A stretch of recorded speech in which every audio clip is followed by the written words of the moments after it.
పెళ్లి కొడుకు శోభనం గదిలో ఉన్నాడు. పట్టె మంచం మీద కూర్చొని మల్లెపూలు చేతి కట్టుకునే వాసన చూస్తూ ఇంకా పెళ్లి కూతురు రావట్లేదు, టెన్షన్ తట్టుకోలేకుంటున్నాను.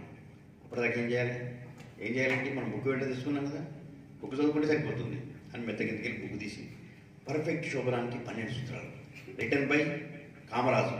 కామ ఎక్కున్నట్టున్నది, శోభరాజు చూడాలేదా వీటి. ఫస్ట్ సూత్రం ఏంటి? టెన్షన్ పడకూడదు. టెన్షన్ పడకూడదు. టెన్షన్ పడితే కరెక్ట్ టైంకి టెన్షన్ డౌన్ అయింది, టెన్షన్ పడదు. సెకండ్ సూత్రం పీస్ఫుల్గా ఉండాలి. పీస్ఫుల్గా ఉండాలి. థర్డ్ సూత్రం ఏంటంటే బెడ్రూమ్లోకి సెల్ ఫోన్ ఉండకూడదు. సెల్ ఫోన్ ఉంటే డిస్టర్బెన్స్ అయిపోయింది, రింగ్ అయితే అంటది, పదే disturbance. Cell phone switch off చేయాలి. Cell phone switch off. Third సూత్రం కూడా పాటించాలి. ఫోర్త్ సూత్రం అమ్మాయి పాల గ్లాస్తో రాగానే ట్రింగ్ ట్రింగ్ ట్రింగ్ ట్రింగ్ రింగ్ అవుతుంది. రింగ్ అవుతుంది ఏంది? స్విచ్ ఆఫ్ చేసినా కదా. అమ్మాయి పాల గ్లాస్తో రాగానే 4వ సూత్రం ట్రింగ్ ట్రింగ్ అదే అమ్మాయి పాల గ్లాస్తో రాగానే ట్రింగ్ ట్రింగ్ అంటే ఎక్కడన్నా అంటే వీళ్ళు ఎవడన్నా సెల్ మర్చిపోయిందా అని చెప్పి కింది సూత్రం. కింది చూస్తే అలా కింద కూడా ఉంటాడు. వాన్ సెల్ మోగుతుంది అన్నట్టు. వాన్ సెల్ మోగుతా కింద అరే ఎవరిని రాను అంటే అన్నా నేనన్నా తోడి పెళ్లి కొడుకు. ఇప్పుడు నీ అబ్బాయి తోడి పెళ్లి కొడుక రే పెళ్లి చూపులకు వచ్చినావు, ఎంగేజ్మెంట్కి వచ్చినావు, పెళ్లికి వచ్చినావు. అదే అన్నిటికి వచ్చినా కాబట్టి దీనికి కూడా వచ్చినావు. అరే అన్నిటికన్నా రా, దీనికి రావద్దురా. చూస్తున్నాను ఏంటి రాను చూసేది శోభనం అన్నాను. ఏ సినిమాలో కూడా శోభనం అంటారు, లైట్ పని చెప్తా అంటారు. ఎవడన్నా అసలు శోభనం అంటే దొరుకుతూ చూపిస్తాడు వాడు. ఏ సినిమా కూడా ఇక్కడ దొరికిందన్న నాకు ఛాన్స్ చూసాను లైవ్. అరే చూడద్దు రానంటే అరే చూస్తాను. అరే మూడింటికి తీసుకుపోయిన దీనికి తీసుకుపోవాలన్నా శోభనం చూస్తాను. శోభనం చూసేది కదరా, చేసేది రా అంటే అది చేసేదే చూస్తాను నేను. అరే చేసేది చూడదు రాను అని చెప్పి ఒక దాన్ని బయటకు పంపిస్తాడు. బయటకు పంపగానే ఇంకా వస్తలేదని చెప్పి తలుపేసుకుంటాం. బయటికి పంపి తలుపేసుకుంటాం. మనం నెక్స్ట్ ఇంకా 12 సూత్రాలు చదవాలి. 5వ సూత్రం 4వ సూత్రం మధ్యలో ఆపేసినాం కదా. అమ్మాయి పాల గ్లాస్తో రాగానే దగ్గరికి వెళ్ళి ఎదురెళ్ళి కౌగిలించుకోవాలి. సూపర్, బాగుంది 4వ సూత్రం. ఇది నాకు నచ్చింది.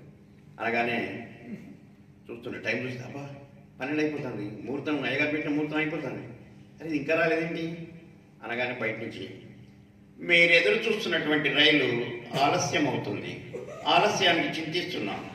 నీ అబ్బా రైల్వే స్టేషన్లో పనిచేసేదానికి పెళ్లి చేసుకోవద్దని మా అమ్మ చెప్పినా కూడా నేను వినలేదు. ఆలస్యానికి చింతిస్తున్నావా? ఇంకెప్పుడు వస్తావు పొంద, నీకు 12 అయిపోతుంది, తెల్లారిగా ఎట్లా వస్తావా అనగానే ఇక రాదు. ఇక గంట అవుతుంది 2 గంటలు అవుతుంది అని చెప్పి మళ్ళీ మంచం ఎక్కుతాడు. మంచం ఎక్కి మళ్ళీ పుస్తకం చదువుతాడు. 5వ సూత్రం 6వ సూత్రం చదువుతాడు. ఇక రాదు. 7వ సూత్రం నిద్రస్తా ఉంటుంది. నిద్రస్తుంది ఇంకా వస్తలేదు అనగానే మీరు ఎదురు చూస్తున్నటువంటి రైలు పట్టెమంచం ప్లాట్ఫామ్లోకి కొద్దిసేపట్లో రాబోతుంది. యాహూ పట్టెమంచం ప్లాట్ఫామ్ మీదకి వస్తున్నాడు. రాని అని చెప్పాక తల తీసుకొని పాల గ్లాస్తోనే వస్తాడు. చుకుచుకు బండి వచ్చింది, పక్కకు జరగండి, ఆగినాక ఎక్కండి, చుకుచుకు అది మంచం తిరుగుతాంటే అరే ఆగవే అని చెప్పి దాన్ని కొంగు పట్టుకుని వాడు ఉడుకుతాడు. అది ఉడుకుతాడు, వాడు మంచం చుట్టే తిరుగుతాడు. అరే ఇంకెంతసేపు ఆగండి. క్షమించండి, ఇది మామూలు స్టేషన్లో ఆగదు, జంక్షన్లో మాత్రమే ఆగుతుంది.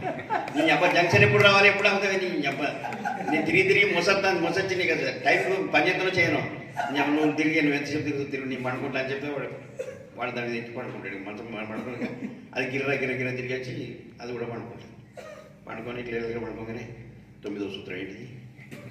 పక్కకు పండుకున్నప్పుడు వెంటనే కాలు తీసి పైన వేయవలను. పైన వేసిన తర్వాత దగ్గరికి లాక్కోవాలను. కాలు వేస్తున్నా పైకి లాక్కుంటున్నా అనగానే రైలు కదులుతున్నప్పుడు ఎక్కకూడదు. రైలు కదులుతున్న రైలు ఎక్కకూడదు, ప్రమాదకరం అని చెప్పి తనగానే కింద పడిపోతాడు. నీ అవ్వని రైలు బస్సులో కూడా కింద పడ్డావు. ఏమో మీటర్ మీద అన్నీ కదా, నేను మోటార్ మీద అన్నావు. అసలు మీటర్ పని చేస్తుందో లేదో నీ అబ్బాయి శోభనం ఎక్కడిది? మోటార్ మీద అన్నాక మీటర్ పని ఎక్కడ పని చేస్తుంది అని చెప్పి ఇక పైకి ఎక్కుతాడు. సపరేట్గా పడుకుంటాడు. ఇక నా మోటార్ మీద మీటర్ పోయింది, ఇక శోభనం లేదు పాడలేదని చెప్పి చెద్దరికి పడుకోగానే అది లేచి ఏమండి ఇలా మన శోభనం అండి లేండి అనంటే మీరు సంప్రదిస్తున్నటువంటి కస్టమర్ చాలా బిజీగా ఉన్నారు, కాసేపట్లో సంప్రదించండి. టెలిఫోన్ ఆఫీసులో చేసుకోవద్దని చెప్పానంటే దీన్ని చేసుకున్నట్టు అయింది అనగా మళ్ళీ ఒకసారి అంటే ఏమని లేండి అని అంటే మీరు ప్రయత్నిస్తున్నటువంటి కస్టమర్ నంబర్ అందుబాటులో లేదు. ఇంకోసారి 2-3 రకాలుగా చెప్తుంది. చెప్పిన తర్వాత అనగానే ఒక్క తనం అవుతుంది. అది మన తనంగా మనకి మీకు ఇలా మాటికి కాల్ చేసుకున్నందుకు మీ కాల్ని పర్మనెంట్గా కట్ చేయకూడదు అని చెప్పి ఇది నేను రాసుకున్నటువంటి